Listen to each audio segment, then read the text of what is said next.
Good afternoon, fellow aviators. This afternoon I'd like to talk to you about something in the cockpit that makes the pilot feel very comfortable while things are chuffing along happily and gives the pilot some solace when things are looking a bit grim, i.e. poor weather, etc. What I'm talking about today is the fuel gauge. Now, if you have asked the average pilot the purpose of the fuel gauge, they would probably tell you that that fuel gauge was there to tell you how much fuel you've got on board. Of course, we know with correct planning procedures, time in the tanks against your watch, etc., you'll know how much fuel you've got. The big thing is, I would put to you that consider that perhaps the fuel gauge tells you what fuel you haven't got that you thought you should have. You might say, how could you possibly lose fuel in flight? There are a number of ways this could happen.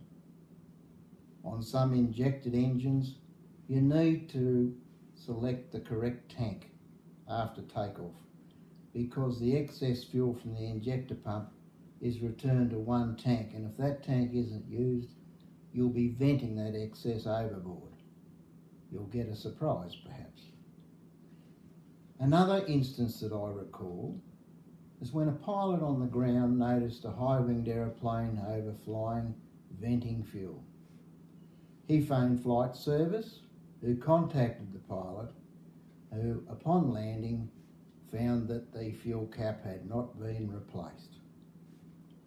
Another way you might lose fuel is by conducting the fuel drain and not ensuring that the drain has fully closed off.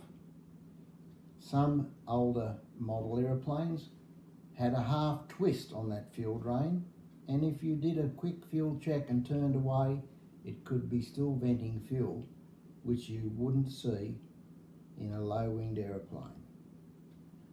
Another instance that I recall related to me was a Comanche, which had a fuel lever behind the pilot's seat.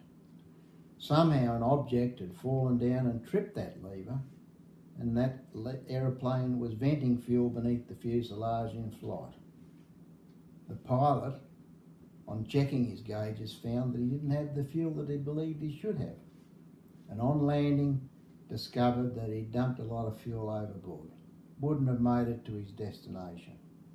So there are a few things for you to consider today, and I hope you've got something out of it. Thanks for joining me.